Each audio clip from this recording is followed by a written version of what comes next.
ये वीडियो देखना आपके लिए बहुत ज़रूरी है। वो लोग जो अमेज़न पे काम करना चाह रहे हैं और देखना चाह रहे हैं कि उनको कितना प्रॉफिट आ सकता है किसी भी प्रोडक्ट में। सो आज की जो वीडियो स्पेशल उन लोगों के लिए है कि जो आप अपनी कैलकुलेशन जो है वो बड़ी राइट तरीके से करें। बिकॉज जो इस बिजनेस में, ऑनलाइन बिजनेस में जो सबसे इंपॉर्टेंट बात होती है वो आपकी कैलकुलेशन होती है। अगर आपकी कैलकुलेशन ठीक है, आपका एनालिसिस ठीक है, सो आप इस प्रोडक्ट में, किस प्रोडक्ट में कितना प्रॉफिट कमाने वाले हैं, ये देखना बहुत ज़रूरी है। सो आज की वीडियो आपके लिए बहुत फायदेमंद रहेगी कि आप ये पता कर सकें कि कैसे आप अपनी प्रोडक्ट शीट को कैसे एनालिसिस करते हैं और कैसे आप शीट कैलकुलेट करते हैं अपने प्रॉफिट के लिए। सो आइए देखते हैं कि हम इस वीडियो में क्या करने वाले हैं। तो सबसे पहले जो सबसे मेन इंपॉर्टेंट चीज़ है वो ज़रा आपकी कॉस्ट है।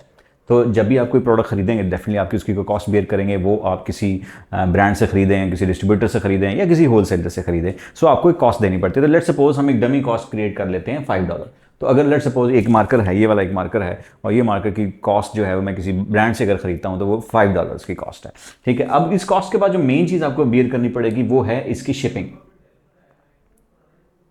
जो शिपिंग होती है बेसिकली ब्रांड से चीज़ मैंने पिक की और उसको उठा के मैंने अपने प्रेप सेंटर तक लेके गया। आपने प्रेप सेंटर्स आप जानते होंगे जो हमारे पास वहाँ पे प्रोडक्ट को प्रिपेयर करके देता है हमें, या जो इस पे एक लेबल्स जनरेट करता है, वो बेसिकली प्रेप सेंटर का होता है। अब अच्छा, ये जो कॉस्ट है ये आपको ब्रांड्स खुद भी बता देगा। जब भी वो शिपिंग करेगा वो आपको ज़्यादा पहले पता चल जाएगी। लेकिन अगर अभी लेट्स सपोज अभी आपने चीज़ खरीदी नहीं है और आप एक एस्टिमेट लगाना चाहते हैं कि कितनी कॉस्ट है, तो आप उसको जहन में रखें कि कोई भी प्रोडक्ट जो शिपिंग की जाती है वो ज़्यादा डिस्टेंस मैटर करता है कि कितने डिस्टेंस, कितने दूर पे जा रही है। लेकिन एक रफ आइडिया के तौर पे आप $0.6 पर पाउंड रख रहे हैं। मसलन फॉर एग्जांपल आप कोई अच्छी ऐसी चीज़ भेज रहे हैं जो कम 2 पाउंड है, सो आप जहन में रखें कि तकरीबन $1 से $1.2 तक उसकी जो शिपिंग कॉस्ट होगी। सो अब क्योंकि हम ये मार्कर की बात कर रहे हैं तो ये बहुत लाइट वेट है, तो हम इसकी शिपिंग कॉस्ट जो है वो $0.6 से भी कम, यानी कि $0.5 जो है वो हम इसकी शिपिंग कॉस्ट ले लेंगे। तो अगेन मैं बता रहा हूँ, अगर आपने भारी चीज़ भेजनी है, लाइक सपोज 5 पाउंड्स की चीज़ भेजनी है, तो आप उसको मल्टीप्लाई करें $0.6 से, सो वो उसकी कैलकुलेशन में कॉस्ट आ जाएगी उसकी शिपिंग कॉस्ट। ये पहली शिपिंग है जो आपके ब्रांड से लेकर आपके प्रेप सेंटर तक जाएगी। उसके बाद जो आपने दूसरी कॉस्ट बेयर करनी होती है वो उसकी प्रेप कॉस्ट है।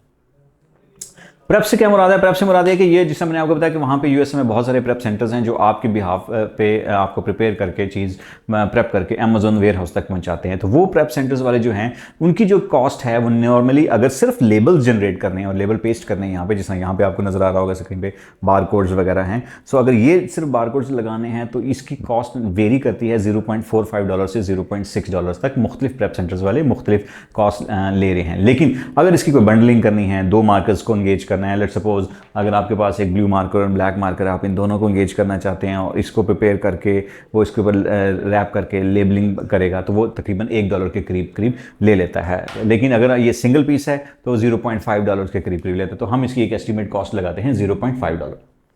ठीक है, तो ये चीज़ पहुंच गई अमेजोन प्रेप सेंटर तक। अब प्रेप सेंटर से ये चीज़ जाएगी वापस आगे अमेजोन के वेयर हाउस तक। तो इस चीज़ को हम बोलते हैं इनबाउंड। तो ये जो टर्मिनोलॉजी बोली जाती है इनबाउंड की, तो बेसिकली इसका चार्जेस जो होते हैं वो जो पहले आपने ब्रांड से चीज़ उठा के प्रेप सेंटर तक लेके गए हैं, अब प्रेप सेंटर से अमेजोन तक जो लेके जाएंगे इसको इनबाउंड बोलते हैं। सो इनबाउंड चार्जेस भी वेरी करते हैं, लेकिन ये भी अगेन इसके वेट और डायमेंशंस पे डिपेंड करता है। सो जो आपने शिपिंग कॉस्ट पहले बियर की है जो कि 0.5 है, सो अराउंड इनबाउंड भी उसी के करीब करीब रहता है, अनटिल अनलेस आपकी स्टेट को डिफरेंट ना हो जाए। मसलन आप फ्लोरिडा में प्रेप करवा रहे हैं या प्रेप सेंटर आपका फ्लोरिडा में है और आपकी शिपिंग जो हो रही है अमेजोन तक पहुंचने वाली वो टेक्सास में हो रही है, सो वो टेक्सास में जाने के लिए ज़्यादा लंबी कॉस्ट बियर करनी पड़ेगी। तो हमारी अक्सर वीडियोज़ भी बनी हुई, आप उसमें भी जाके देख सकते हैं कि अगर ऐसा कभी हो जाए कि आपको एक स्टेट से दूसरी स्टेट में चीज़ को प्रेप कर भेजना पड़ जाए अमेजोन वेयर हाउस तक, तो फिर उसको कैसे आप निगलेक्ट कर सकते हैं या कैसे आप उसको अवॉइड कर सकते हैं। तो आप जरूर वो वीडियो भी देखिएगा। बहरहाल खैर हम वापस आते हैं अपने पॉइंट्स पे। तो इनबाउंड चार्जेस भी नॉर्मली उतने ही होते हैं जितने आपके शिपिंग चार्जेस हैं। तो शिपिंग कॉस्ट अगर 0.5 है तो इनबाउंड भी तकरीबन 0.5 रहेगी। उसके बाद जो मेजर कॉस्ट आपकी रहती है वो है FBA। अब ये जो FBA फीस है यानी कि फुलफिलमेंट फीस, अगर आप लेट्स सपोज अमेजोन के वेयर हाउस में चीज़ रखवा रहे हैं और वेयर हाउस वाले ही आगे कस्टमर के घर डिलीवर कर रहे हैं, so that would be preference by FBA, fulfilment by Amazon. अच्छा, अमेजोन की फीस वेरी करेगी डिफरेंट प्रोडक्ट्स पे, डिफरेंट वेट, डायमेंशंस और बाकी चीज़ों पे वेरी करेंगे। लेकिन अगर जो मिनिमम कॉस्ट भी अगर अमेजोन की देखी जाए तो तकरीबन $4 तक एक पीस, एक यूनिट के ऊपर $4 की कॉस्ट अवेलेबल है। सो राइट नाउ मैं ये नहीं बता रहा आपको कि इस मार्कर की कितनी FBA फीस है, मैं जस्ट एक आइडिया बता रहा हूँ कि अगर आपको FBA फीस देखनी हो किसी भी चीज़ की तो आपको आइडिया होगा कि आप हीलियम 10 यूज़ करें ये एक टूल है, इस पर भी हम बाद में बात करेंगे कभी। इस हीलियम 10 की टूल्स के थ्रू आप एफ बी फीस कॉस्ट कर सकते हैं। सो लेट्स सपोज मैं एक रैंडम कॉस्ट ले रहा हूं, एफ बी फीस $4। सो आप यहां से देखेंगे आपकी कॉस्ट में मेजर कॉस्ट, फिर उसके बाद आपकी शिपिंग, फिर उसके बाद आपकी प्रेप, फिर आपके बाद इनबाउंड और उसके बाद एफबी फीस। ये वो सारी कॉस्ट हैं जो आपको एज ए बियर करनी पड़ती हैं जब आप कोई चीज़ अमेजोन पे सेल करते हैं, ठीक है। सो अगर मैं इस पूरी कॉस्ट को निकालूं तो मेरे पास बनती है जी तकरीबन 5, 6 और 10 और 10.5। सो मेरी जो टोटल कॉस्ट है अगर मैं इसमें फाइंड आउट करूं तो टोटल कॉस्ट मेरी 10.5 है। तो ये मेरी टोटल कॉस्ट बनती है जी 10.5। अच्छा, अब मैं अमेजोन पे सेल कितने की कर रहा हूँ। लेट्स सपोज फॉर एग्जांपल मैं कहता हूँ जी अमेजोन पे ये प्राइस जो है वो तकरीबन लेट्स सपोज $14 की है। अब मैं खरीद रहा हूं जो मेरी टोटल कॉस्ट है, जिसमें मेरी मेजर कॉस्ट, उसके बाद मेरी शिपिंग, उसके बाद इनबाउंड, उसके बाद अमेजोन फीस, उसके बाद प्रेप फीस, ये सारी कॉस्ट मेरी 10.5 है। और उसके बाद अगर मैं अमेजोन पे प्राइस देखूं तो वो $14 है लेट सपोज। सो अगर मैं इसका प्रॉफिट बनाऊं तो मुझे पता चलता है कि जी 14 में से 10.5 माइनस किए तो मेरे पास जो $3.5 जो है वो इसका प्रॉफिट बनता है। तो लेट सपोज मैं यहाँ पे कॉलम बनाता हूँ कि जी मेरा प्रॉफिट जो है वो $3.5 है। अब यहाँ पे जो मेजर क्वेश्चन था लोगों का वो ये था कि किस तरह पता कर सकते हैं कि हमारा आरओआई क्या है, यानी रिटर्न ऑन इन्वेस्टमेंट क्या है। सो सबसे पहली बात याद रखिए कि आरओआई है क्या क्या। ये जो कॉस्ट है ये आपने अपनी जेब से बियर करनी है, ठीक है। ये कॉस्ट शिपिंग कॉस्ट अपनी जेब से बियर करनी है आपने, और ये प्रेप कॉस्ट ये भी आपकी बियर होगी, और उसके बाद ये इनबाउंड चार्जेस ये भी बियर होगी। लेकिन ये जो एफबीए फीस है ये आपने नहीं बियर करनी। ये कस्टमर ने जब कोई चीज़ ऑर्डर करना है तो कस्टमर तक जब कोई चीज़ पहुंचेगी तो अमेजोन उससे जब ये $14 चार्ज करेगा तो अपने 4 उसमें से काट के आपको $10 जो है वो वापस रिटर्न कर देगा। तो इसका मतलब ये हुआ कि जो आपकी इन्वेस्टमेंट है वो ये।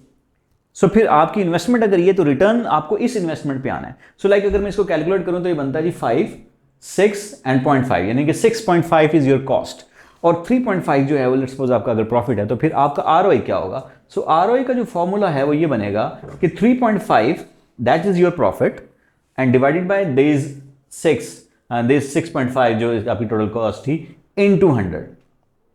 अब आप ये जो करेंगे ये आपकी जो है वो इन्वेस्टमेंट जो बनती है वो टोटल बनेगी। मैं इसको आपको बता दूं कैलकुलेट करके कि टोटल कितना बनता है। सो इसको अगर मैं कैलकुलेट करूं तो कितना बनता है, तो 3.5 डिवाइडेड बाय 6.5 इनटू 100, तो ये टोटल आपकी अराउंड 53% तक जो है वो return on investment. So return on investment का मतलब ये है कि जो आपकी अपनी पॉकेट से जो इन्वेस्टमेंट हो रही है तो ये आपकी पॉकेट से है। सो ये तो बन गया आपके पास return on investment which is 53%, which is very good. लेकिन ये सारी क्योंकि डमी कॉस्ट थी, लेकिन एक्चुअली आपको मैं सिखाना ही चाह रहा था कि आपको कैसे रिटर्न ऑन इन्वेस्टमेंट कैलकुलेट करें। अब आते हैं प्रॉफिट परसेंटेज पे।